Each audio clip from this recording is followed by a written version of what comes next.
बंगाल में गीता, कुरान और सियासी घमासान।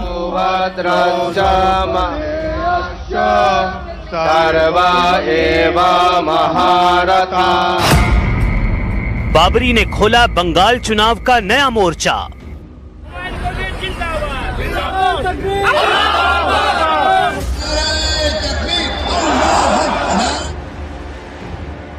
पश्चिम बंगाल में बाबरी मस्जिद को लेकर सियासत लगातार गर्माती जा रही है। 6 दिसंबर को मुर्शिदाबाद में टीएमसी से निलंबित विधायक हुमायूं कबीर ने बाबरी मस्जिद की नींव रखी, जिसके बाद सोशल मीडिया पर मस्जिद निर्माण के लिए जमा हो रहे दान की लाइव काउंटिंग तक की गई।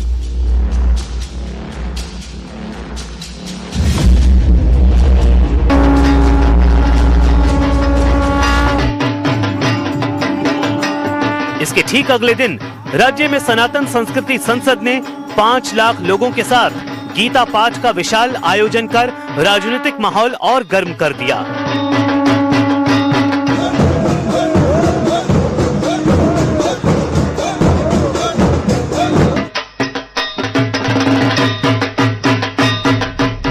जवाब में पूर्व टीएमसी विधायक हुमायूं कबीर ने ऐलान कर दिया कि वो अब 1 लाख हाफिजों से कुरान पाठ करवाएंगे, लोगों को खाना खिलाएंगे और फिर मस्जिद निर्माण का काम आधिकारिक रूप से शुरू होगा।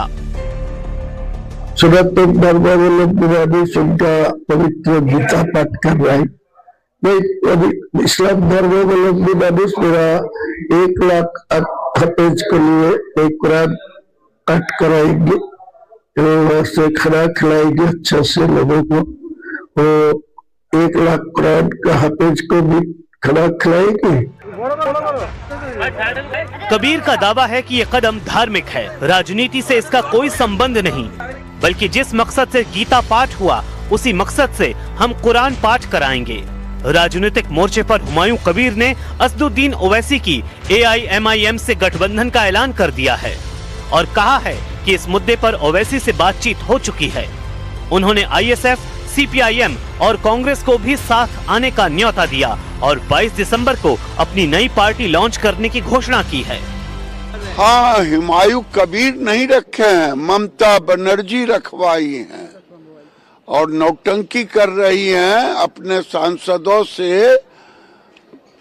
उसके खिलाफ में बयान दिलवा रही हैं, अपने नेताओं से। ममता बनर्जी विवाद को बंगाल की धरती पर हिंदू मुसलमान के रूप में बांटने के लिए ये बाबरी मस्जिद हिडन एजेंडा के रूप में हुमायूं कबीर के द्वारा इन्होंने लाया है। राज्यपाल ने बाबरी पर सरकार से पूछे सवाल। इस बीच पश्चिम बंगाल के राज्यपाल CV आनंद बोस ने राज्य सरकार से पूछा कि अगर कबीर का बयान कानून व्यवस्था के लिए खतरा है तो उन्हें गिरफ्तार क्यों नहीं किया गया, जबकि वो खुद गीता पाठ कार्यक्रम में शामिल हुए थे। यही बात उठाकर टीएमसी ने राज्यपाल पर दोहरे मापदंड का आरोप लगाया है। The persons who do the politics on the basis of the only on the basis of the religion, they are destroying the secular fabric of the country, and they are all. This is also destroying the democracy of the country. Murshidabad में बाबरी मस्जिद की नींव ने बंगाल चुनाव की सरगर्मी को और बढ़ा दिया है।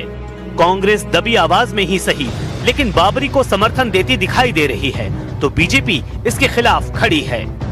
It is a right enjoyed by all the people of our country, along with all the religious affiliations, to construct their own mosque or temple or church or gurudwara. 70% Muslim population belong to the district Murshidabad. This is the demographic composition of Murshidabad district. कि बाबरी विचार इस देश में कभी नहीं आने दिया जाएगा। जिस गली से बाबर गुजरेगा उस गली में घुस के मारेंगे। बाबर को नहीं आने देंगे। बाबर कोई भारतीय नहीं था, मुगल था। शर्म आनी चाहिए उन लोगों को कि एक आक्रांत था जिसने लाखों लोगों की जान ली है, जिसने लोगों के टुकड़े टुकड़े किए हैं, उसके नाम पे मस्जिद जैसी पाक चीज का नाम रख रहे हैं, बाबरी मस्जिद।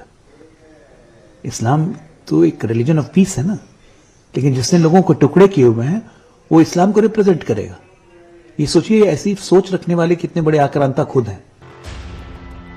बाबरी मस्जिद की नींव, गीता का पाठ और कुरान के पाठ का ऐलान, कुल मिलाकर पूरा घटनाक्रम 2026 के बंगाल चुनाव से जुड़ा है। और इन सब के बीच बंगाल की राजनीति खुलकर धार्मिक ध्रुवीकरण की ओर बढ़ती दिख रही है।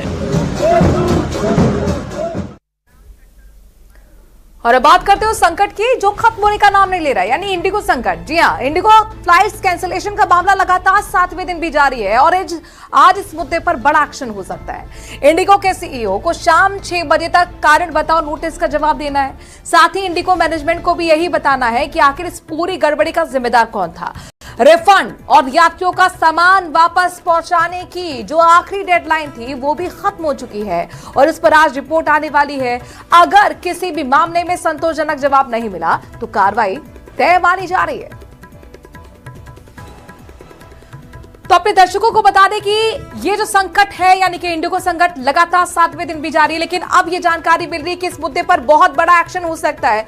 दरअसल आपको बता दें कि 6 बजे तक का वक्त दिया गया है, इंडिगो के सीईओ को वक्त दिया गया है कारण बताओ नोटिस जारी करते हुए कि आपको जवाब देना है। और आप ये बताइए, मैनेजमेंट ये बताइए कि आखिरकार ये जो गड़बड़ी पिछले कई दिनों से देख रहे हैं, पैसेंजर्स परेशान है, रो रहे हैं, बिलख रहे हैं, गुस्सा है, आखिरकार इसका जिम्मेदार कौन माना जाए। रिफंड और यात्रियों का सामान वापस पहुंचाने की जो आखिरी डेडलाइन थी वो भी खत्म हो चुकी है, तो उस पर भी अब इंतजार है, रिपोर्ट आने वाली है। संकट के बीच जो एक खबर न्यूज 18 इंडिया ने कल भी दिखाई थी कि जिस तरह से लोगों के सूटकेस जो उनका लगेज है वो अभी भी T1 पर मौजूद है, उसको अब लोगों को पहुंचाया जा रहा है। मेरी मौजूदगी T1 पर है। T1 पे वो तस्वीर आपको दिखाते हैं जहां पर आपको बड़ी तादाद में सूटकेस नजर आएंगे और यहां पर आप देखिए जहां भी कैमरे की नजर जाएगी वहां पर आपको लगेज ही लगेज नजर आएगा। ये वो लोग थे शुरुआती दिनों में जब ये संकट खड़ा हुआ, जो फ्लाइट्स में बैठ चुके थे, चेक इन कर चुके थे, लेकिन उनको बाद में ये जानकारी मिली कि उनकी फ्लाइट कैंसिल हो चुकी है और ऐसे में बड़ी संख्या में यहां पर ये बैग इकट्ठा हो गए। अभी आपको यहां पर इंडिगो का ग्राउंड स्टाफ नजर आएगा जो ये सुनिश्चित करने में जुटा हुआ है कि जिसका बैग है उसको सही सलामत उसके घर पहुंचा दिया जाए। दूसरी तरफ अगर आप देखेंगे तो यहां पर कुछ टीम है और वो बाकायदा फोन से कांटेक्ट कर रहे हैं, ये देख रहे हैं कि किसका बैग है, टैग के जरिए ये शिनाख्त की जा रही है कि किसका बैग है और कहां पहुंचाना है। तो बाकायदा यहां पर टीम लगी हुई है, लेकिन जो बैग्स एयरपोर्ट पर छूट गए थे उन लोगों के जो चेक इन कर चुके थे और उनको बाद में पता चला कि उनकी फ्लाइट कैंसिल है, उन तक उनके बैग सही सलामत पहुंचाना, उसी को पहुंचाने की जो कोशिश है वो लगातार यहां पर इंडिगो का स्टाफ कर रहा है। स्थिति है इंडिगो संकट की, वो न्यूज 18 इंडिया लगातार आपको बता रहा है। कैमरा पर्सन चंदन के साथ जावेद मंसूरी, न्यूज 18 इंडिया, दिल्ली। दी गई इस वक्त की बड़ी खबर आपको बता रहे हैं, मदन राठौर की तरफ से ये निर्देश जारी किए गए हैं, आदेश जारी किए गए हैं। 44 जिलों के सह प्रभारी लगाए गए हैं, प्रभारी लगाए गए हैं। इस वक्त की बड़ी खबर आपको बता रहे हैं, लगातार संगठन को मजबूत करने पर देखिए लगातार ध्यान है। प्रदेश अध्यक्ष मदन राठौर की तरफ से बड़ी घोषणा कर दी गई है। 44 जिलों के सह प्रभारी और प्रभारी यहां पर जिनकी लिस्ट जारी कर दी गई है। सुधीर हमारे संवाददाता इस खबर पर ज्यादा जानकारी के साथ जुड़ गए हैं। सुधीर शर्मा, आपसे जानना चाहेंगे, प्रदेश अध्यक्ष मदन राठौर के निर्देश पर ये जो घोषणा की गई 44 जिलों में प्रभारी और सह प्रभारी, किन किन के नाम है और इसे किस तरह से देखा जाए? देखिए, ये बड़ी घोषणा के तौर पे, संगठन के तौर पे देखी जा सकती है कि प्रदेश में जो बीजेपी के संगठनात्मक जिले हैं उन संगठनात्मक जिलों में प्रभारी और सह प्रभारी लगाए गए हैं ताकि संगठन के तौर पर बीजेपी को मजबूती मिल सके। इससे पहले अभी पदाधिकारियों की घोषणा की थी, प्रदेश पदाधिकारी बने और अब उसके बाद तमाम जो संभागवाई जिले हैं बीजेपी के संगठन के उनमें प्रभारी लगा दी गए ताकि संगठन में मजबूती रहे और पूरी जो यूं कह सकते हैं कि प्रदेश अध्यक्ष मदन राठौर की टीम है, प्रदेश स्तर से लेकर और मंडल स्तर तक के जो तमाम पद है उन पदों पर सबको लगा दिया जाए। उसी के तहत ये संगठन और संगठन प्रभारी लगाए गए हैं। सुधीर, हमने देखा अभी हाल ही में मदन राठौर की टीम यानी कि प्रदेश कार्यकारिणी का गठन हुआ और अब ये जिला प्रभारी सह प्रभारी, कुल मिलाकर संगठन को किस तरीके से मजबूत किया जाए, इस दिशा में लगातार बड़े फैसले लिए जा रहे हैं। देखिए, निश्चित रूप से आगामी समय में पंचायत राज के चुनाव है, नगर निकायों के चुनाव है, तो ऐसे में जब तक संगठन मजबूत नहीं होगा तब तक कोई भी चुनाव जीतना आसान नहीं होता। लिहाजा बीजेपी अपने संगठन को तरजीह देती रही है और संगठन को मजबूत करने की दिशा में ये कदम है ताकि आगामी जब मई जून में जब भी निकाय चुनाव होंगे या पंचायत राज के चुनाव होंगे तो उनमें जीत हासिल हो सके।